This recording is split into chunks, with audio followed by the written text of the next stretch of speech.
इस कहानी की शुरुआत में हम गौर को देखते हैं, जो अपने हाथों में अपनी बेटी को लिए कहीं भटक रहा होता है। वो लगातार अपने मानने वाले देवता से प्रार्थना कर रहा था कि किसी तरह वो उसकी बेटी को बचा ले, पर उसकी प्रार्थना का कोई फायदा नहीं होता है और उसकी बेटी की भूख और प्यास की वजह से मौत हो जाती है। वो वहीं रेत के बीच में निराश पड़ा होता है। तभी उसे कुछ आवाज सुनाई देती है और जब वो वहाँ से होते हुए जंगल के अंदर जाता है तो वहाँ उसे पानी का एक तालाब दिखाई देता है।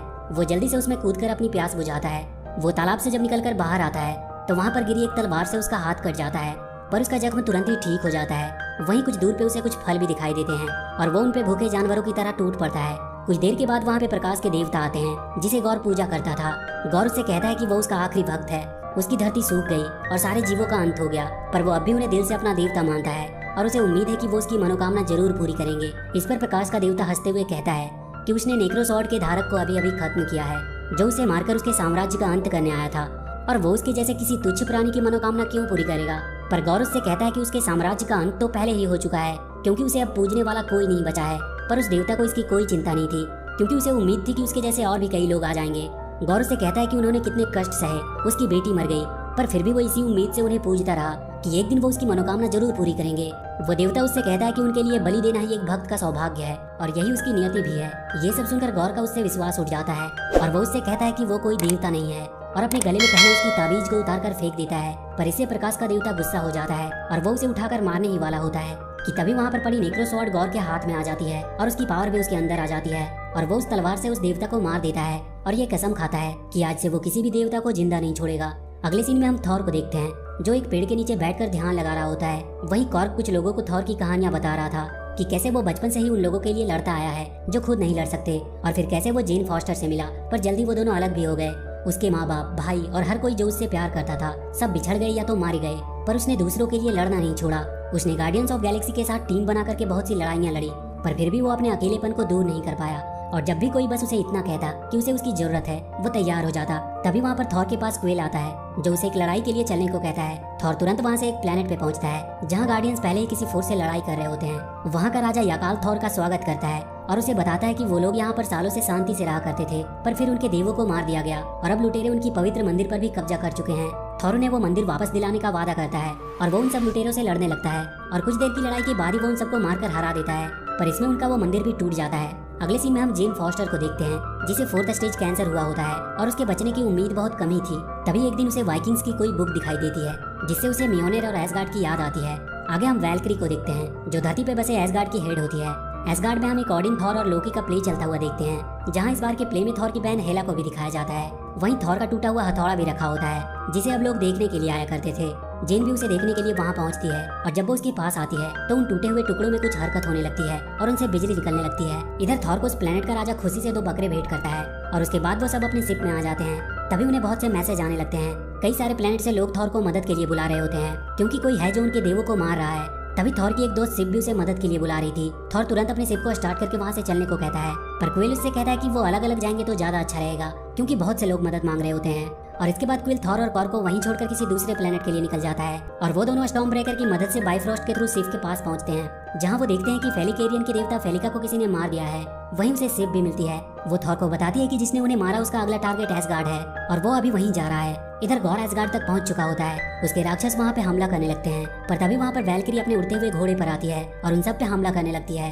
थॉर भी वहां पहुंच जाता है और वो उन सब से लड़ने लगता है, पर तभी थॉर को वहां अपना हथौड़ा दिखाई देता है। उसे समझ नहीं आ रहा होता है कि उसे चला कौन रहा है। तभी वो वहां पे एक लेडी थॉर को देखता है, जो उसके हथौड़े को चला रही होती है, पर जब वो उसे जाकर मिलता है तो वो पूरी तरह से हैरान हो जाता है, क्योंकि वो उसकी एक्स गर्लफ्रेंड जेन होती है। और यहाँ पर हमें उनका फ्लैशबैक दिखाया जाता है कि कैसे वो दोनों साथ में होते हैं और एक बार थॉर अपने हथौड़े से हमेशा जेन की हिफाजत करने को कहता है और उसी वक्त उसके हथौड़े में कुछ जादू भी हुआ था।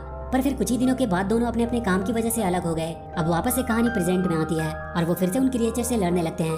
तभी थॉर को वहाँ पे गौर दिखाई देता है। वो तुरंत उसकी तरफ बढ़ता है और फिर उन दोनों के बीच लड़ाई शुरू हो जाती है।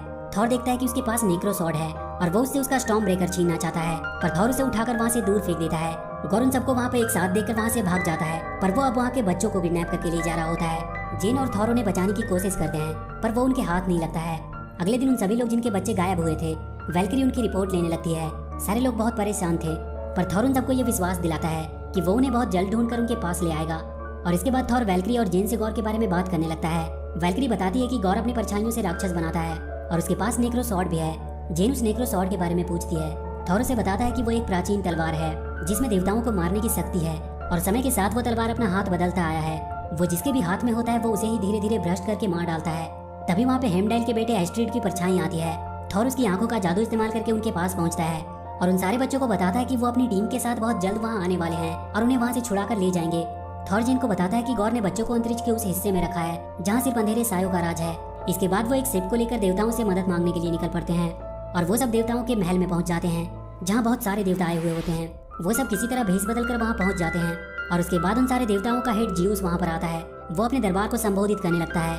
तभी थॉर उनसे कुछ कहने लगता है और वो वहाँ बीच स्टेज पे आ जाता है। वो जियूस को गौर के बारे में सारी बातें बताता है और उसे मारने के लिए उसका हथियार थंडरबोल्ट मांगता है, पर इस बात से जियूस गुस्सा हो जाता है और उसे कैद कर लेता है।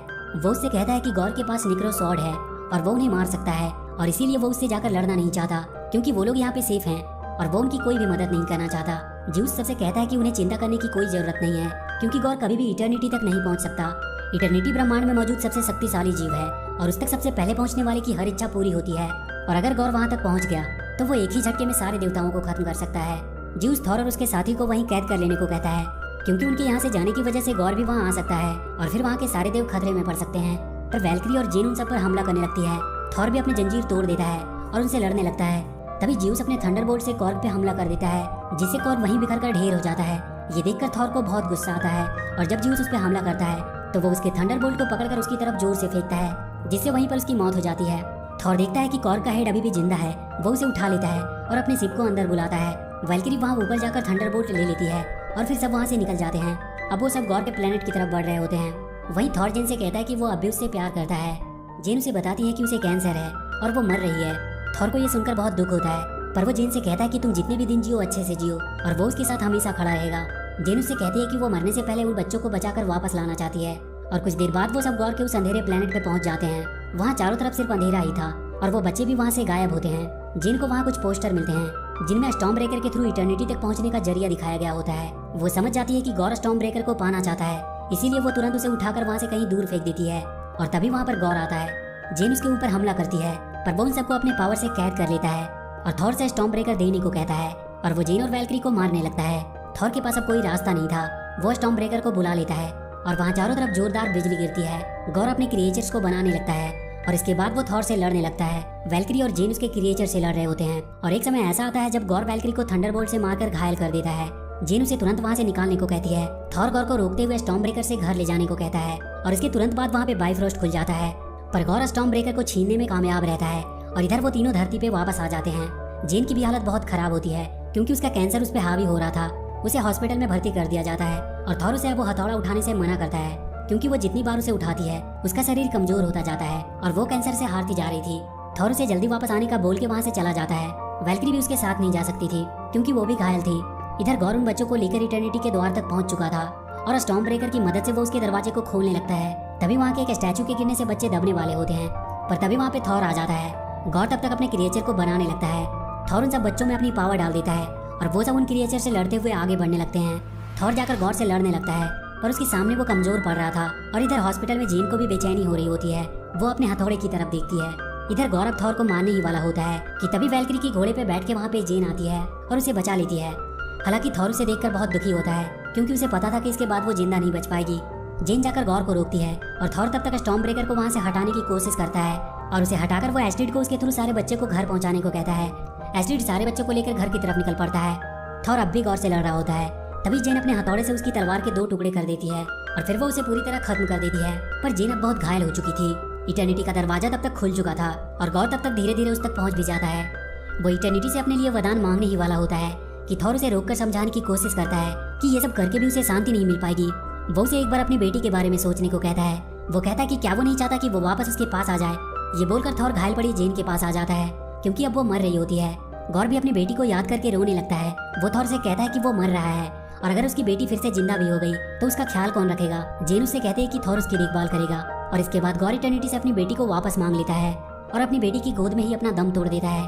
जेन भी मरने से पहले थॉर को अपनी लाइफ खुल के जीने को कहती है और उस बच्ची का देखभाल करने को कहती है। इसके बाद हम उन सारे बच्चों को अपने माँ बाप से मिलते हुए देखते हैं और वैल्क्री उन सबको लड़ने की ट्रेनिंग दे रही होती है। थॉर को अब जीने का मकसद मिल चुका था और वो गौर की बेटी का अच्छे से ख्याल रख रहा होता है। गौर की बेटी में भी सुपर पावर्स होती है और वो भी थॉर के साथ मिलकर उन लोगों के लिए लड़ने लगी जो खुद के लिए नहीं लड़ सकते। और लास्ट में हमें दिखाया जाता है कि जियोस अभी तक मरा नहीं था। वो कह रहा होता है कि पहले लोग उनसे डरते थे और अपने लिए रहम की भीख मांगते थे जब वो आकाश की तरफ देखते थे, ये सोचे बिना कि वो सुन भी रहे हैं या नहीं। पर आज जब वो लोग ऊपर आकाश में देखते हैं तो वो सुपर हीरोज को देखना चाहते हैं। देवता तो जैसे उनके लिए मजाक बन गए हैं, पर अब उन्हें फिर से भय का एहसास होगा जब थॉर आसमान से नीचे गिरेगा। वो अपने बेटे हरक्यूलिस को ऐसा करने का ऑर्डर देता है और इसी के साथ ये मूवी यहीं पर खत्म हो जाती है। तो वीडियो अगर अच्छी लगी हो तो please do like and share the video and please subscribe to my channel and press that